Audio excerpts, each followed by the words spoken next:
સાહેબ શું કહેજો, આજે થરા માર્કેટયાર્ડની ચૂંટણી છે, ભાજપ સામે ભાજપની પેનલ છે ને આપને મેન્ડેટ ન મળ્યું તો આપે પણ પોતાની પેનલ ઉતારી છે. આમ તો થરા એપીએમસીની ચૂંટણી છે અને ભારતીય જનતા પાર્ટીના અમે 20 ઉમેદવારો ચૂંટણી લડી રહ્યા છીએ. અમારો હક તો અમે માગણી કરી હતી, પાર્ટીએ મેન્ડેટ ગમે તેને આપ્યો હોય, પણ સામે લડીએ અમે પણ ભારતીય જનતા પાર્ટીના જ કાર્યકર્તા છીએ અને વર્ષોથી ભારતીય જનતા પાર્ટીમાં સ્થાપનાથી આજ સુધી કામ કરીએ છીએ. એટલે કોઈ ભારતીય જનતા પાર્ટીની વિરુદ્ધવાળું કોઈ ચૂંટણી લડતું નથી. જીતનો કેટલો વિશ્વાસ છે આપની પેનલને? જીત માટે મને 100% વિશ્વાસ છે. અમારા તાલુકાની પ્રજા છે ને, એમાં પ્રજા માટે મેં કામ કર્યું છે. સેવાડા માનવીને પણ મેં કોઈ દિવસ કામમાં પાછો મૂક્યો નથી અને મને એવો વિશ્વાસ છે 100%. કદાચ કોઈ ગુમરાહ કર્યા હોય ને કોઈ વોટ ના હાલે, પણ મને વિશ્વાસ છે કે મારા તાલુકાની પ્રજા 60થી કરી અને 75% વચ્ચે મતદાન મારી ફેવરમાં કરશે. એવું તો શું બન્યું, છેલ્લા 2 ટર્મથી આપ બિનહરીફ ચૂંટાતા હતા, 5 ટર્મ સુધી આપ ચેરમેન રહી ચૂક્યા છો અને હવે મેન્ડેટ ના આપ્યું ભાજપે?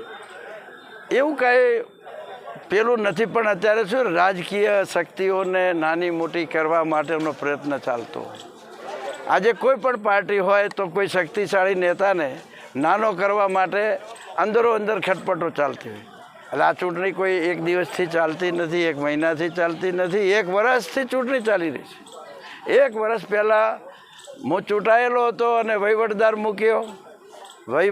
મૂકીને શાસન કર્યું. એના પછી એમને સંતોષ ના થયો તો મારા ઉપર તપાસ માટેની અરજીઓ થઈ. આમ થઈ ગયું છે, તેમ થઈ ગયું છે, આ જમીનમાં આમ થઈ ગયું છે, આટલી દુકાનો વેચી મારી છે, આ બધી તપાસો થઈ.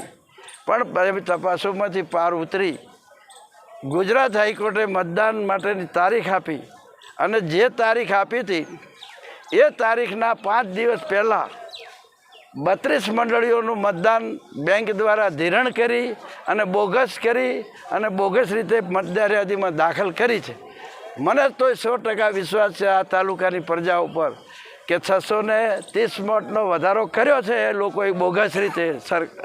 એટલે કદાચ ભારતીય જનતા પાર્ટીના અમારા જિલ્લાના પ્રમુખ હોય, અમારા તાલુકાના છે, એટલે મારો સ્વાભાવિક એમને મારા હરીફ ગણતા હોય, પણ 100% મને આ પ્રજાજનો ઉપર વિશ્વાસ છે અને મને 100% મારી પેનલને વિજય બનાવશે એવો મને 100% વિશ્વાસ છે. આપણે મેન્ડેટ ન મળે એ માટે કોઈ ખાસ મેન્ડેટની પ્રક્રિયામાં હું પડવા માગતો નથી.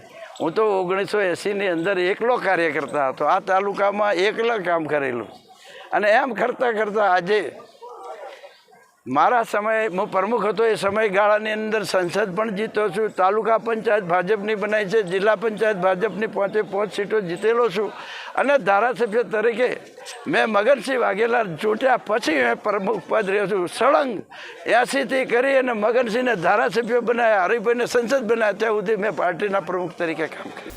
સર, માર્કેટયાર્ડની ચૂંટણી છે, પોલીસનો કેટલો બંદોબસ્ત ગોઠવવામાં આવે? આજરોજ 30 જૂન થરા માર્કેટયાર્ડની જે ચૂંટણી છે એમાં 5000 જેટલી વોટિંગ હતી. આના કારણે પહેલાં એસેસમેન્ટ કરવામાં આવ્યું. રજિસ્ટ્રાર સાહેબ સાથે મળીને એક વખત એક આખી સ્કીમ બનાવવામાં આવી છે, જેમાં લગભગ 10 જેટલા બૂથોની વ્યવસ્થા કરવામાં આવી છે અને વેપારીઓ માટે એક અલગ બૂથની વ્યવસ્થા હતી. અને ટોટલ બંદોબસ્ત તરીકે અમારા 7 જેટલા પીઆઈ છે, 12 પીએસઆઈ છે અને 150 જેટલી પોલીસ અત્યારે તૈનાત છે અને એક ડીવાયએસપી કક્ષાનો અધિકારી એમનું આખું સુપરવિઝન કરે છે. સાથે સાથ કાયદો અને વ્યવસ્થાની પરિસ્થિતિ જળવાઈ રહે આના કારણે બંને ઉમેદવારો સાથે પહેલાંથી મિટિંગ કરવામાં આવી હતી અને અમારા એલસીબી અને એસઓજીની ટીમ પ્લેન ક્લોથ્સમાં અત્યારે લોકોમાં સામેલ છે, જેને કરીને કોઈ અસામાજિક તત્વ આવીને જગ્યા ઉપર આવીને ધમાલ ના કરે. અત્યારે જે આંકડો મળ્યો તો 11 વાગ્યા સુધી લગભગ 42-43% એટલી વોટિંગ પણ કમ્પ્લીટ થઈ ગઈ છે અને વોટિંગ એકદમ સુરક્ષિત અને પારદર્શિકતાથી ચાલે છે અને અત્યારે શાંતિથી એકદમ ફ્લો ચાલે છે લોકોનો. ખાલી મોસમ અત્યારે થોડુંક ખરાબ છે અને વરસાદનો મોસમ છે તો ખાલી લોકોને અપીલ કરું કે થોડુંક વધારે પ્રશાસનને અને પોલીસને સહકાર્ય આપે તાકી લાઈન સારી રીતે બની જાય અને સરળતાથી મતદાન પૂરું થઈ જાય. મારું નામ પટેલ પરાગભાઈ. લાંબી લાઈનો લાગેલી છે વહેલી સવારથી વોટિંગ માટે. એ તો લોકશાહીમાં હોવું જ જોઈએ ને, લોકશાહી છે અને લોકશાહીની અંદર મતદાન હોવું જોઈએ, ચૂંટણી હોવી જોઈએ. કેવા ઉમેદવારને આપ મત આપશો? ઉમેદવાર જે સારો વહીવટ કરીને સારી રીતથી ચલાવતો હશે એવા ઉમેદવારને વોટ મળવું જોઈએ. આ વખતે ભાજપ સામે ભાજપની પેનલ છે, અણદાભાઈ નારાજ થઈને પોતાની નવી પેનલ ઊભી કરી છે. ના એવો કોઈ પ્રશ્ન નથી. આ ભાજપ કોંગ્રેસનો કોઈ પ્રશ્ન નથી, પણ ખેડૂતોના હિતલક્ષી હોય અને જે ખેડૂતોનું કાર્ય કરતા હોય એવા વ્યક્તિને મતદાન કરવું જોઈએ. કેવા કામો કરવા જોઈએ ચેરમેન? કામો તો ખેડૂતને વ્યાજબી રીતે માલ લઈને આવે તો ભાવ મળવા જોઈએ, એને નિયમિત પેમેન્ટ મળવો જોઈએ, ખેડૂતના બીજા કોઈ બી પ્રશ્નો હોય તો એનું નિરાકરણ થવું જોઈએ, એ બધું એનું વજનનું હોવું જોઈએ, એ બધું હોવું જોઈએ. મારું નામ વાઘાભાઈ પટેલ ખોડા. ઉમેદવાર તો ખેડૂતના હિતમાં જે કામ કરે અને ખેડૂતને સારા ભાવ મળે અને ખેડૂતને પેમેન્ટ મળે એવા ઉમેદવારને ચૂંટવા માગીએ છીએ. આ વખતે ભાજપ સામે ભાજપની પેનલ છે, અણદાભાઈ નારાજ થઈને ભાજપ સામે પેનલ ઊભી રાખી છે. હા, એટલે એ તો એમાં એવું છે કે એ તો એમનો પ્રશ્ન છે, એમાં તો હું કાંઈ કહી શકું નહીં, પણ ખેડૂતલક્ષી જે હોય એને ચૂંટવા માગીએ છીએ. પહેલી વાર એટલો પોલીસ બંદોબસ્ત જોયો હશે આ ચૂંટણી. હા સર, પહેલી વાર. કેવો માહોલ છે આ લઈ? અને માર્કેટ યાર્ડની અંદર પહેલી વખત વોટ પણ નાખીએ છીએ. એમ માહોલ બહુ સરસ છે, સગવડ બહુ સારી છે. આજે માર્કેટયાર્ડ થરાની સામાન્ય ચૂંટણીનું મતદાન આજે સવારે 9 વાગે ચાલુ થયું છે. 3 કલાક જેટલો સમય થયો છે.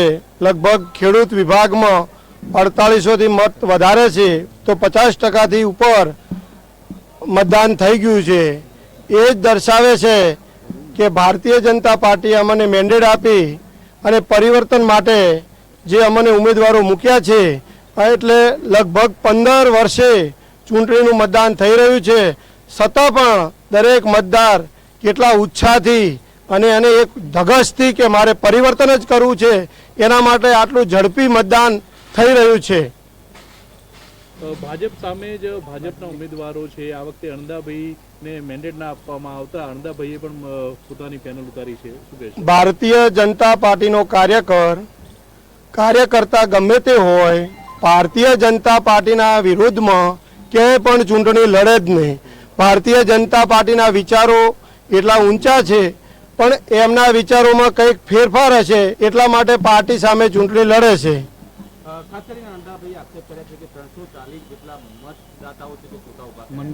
મંડળીઓ 650 મતદારો. 650 મતદારો કોઈ ખોટા મતદારો ઊભા કરેલા નથી. પ્રથમ યાદી મતદારની આવી તારે પણ એ યાદીમાં આવેલા છે, બીજી યાદી આવી તો એમાં પણ આવેલા છે, ત્રીજી યાદી આવી તો એમાં પણ આવેલા છે. જે મંડળીનો મતદાર એના નિયમમાં યાદીમાં નિયમિતતા ધરાવતો હોય એ જ મતદાર આવેલો છે. જો પહેલો બીજો ત્રીજી ત્રણેય યાદીમાં આવ્યા હોય તો કોઈ ખોટો મતદાર હોઈ શકે નહીં. છતાં સામેવાળી પાર્ટી ભાજપ વિરોધમાં જે લડે છે એ હાઈકોર્ટ ગયા હતા. હાઈકોર્ટે પણ એનું જજમેન્ટ આપ્યું છે કે ભાઈ આ મતો માન્ય છે, એ જ નક્કી કરે છે. અમારે કંઈ વધારે ખુલાસો કરવાની જરૂર નથી. જીતનો કેટલો વિશ્વાસ? અમને પૂરેપૂરો 100% ભારતીય જનતા પાર્ટીની પેનલ બહુમતીથી વિજય થશે એટલો પૂરેપૂરો વિશ્વાસ છે અમને.